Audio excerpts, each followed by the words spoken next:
امام غزالی رحمۃ اللہ تعالی علیہ امامت کرواتے تھے. محمد غزالی، احمد غزالی ان کے چھوٹے بھائی تھے، وہ بھی ان کے مقتدیوں میں شامل تھے. کچھ عرصہ ہوا احمد نے محمد غزالی کے پیچھے نماز پڑھنا چھوڑ دی.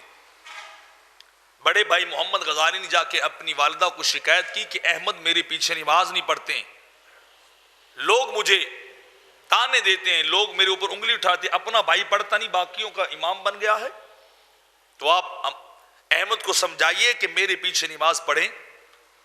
جب دونوں بھائی گھر آئے، بٹھایا والدہ نے، اور بٹھا کے احمد چھوٹے سے پوچھا، بیٹا تم اپنے بھائی بڑے محمد غزالی کے پیچھے نماز کیوں نہیں پڑھتے؟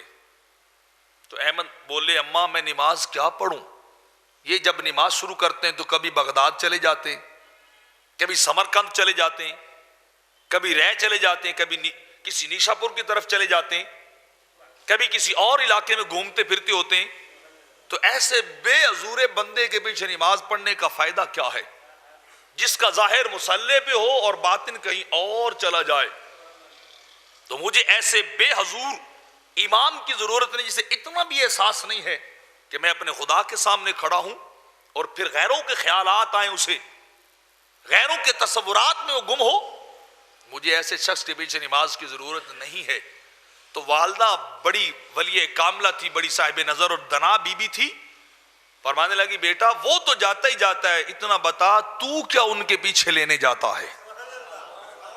جدھر وہ جاتے ادھر تم بھی چلے جاتے ہو، تو تم تو یہاں رہا کرو نا، تمہارا ظاہر بھی یہاں رہے، تمہارا باطن بھی یہاں رہے. چلو وہ تو جا رہے ہیں، تم تو یہ تصور رکھو کہ خدا مجھے دیکھ رہا ہے. تو فرمایا اگر خدا کو نہ دیکھ سکو تو اتنا یقین تو رکھ کہ وہ تو مجھے دیکھ رہا ہے.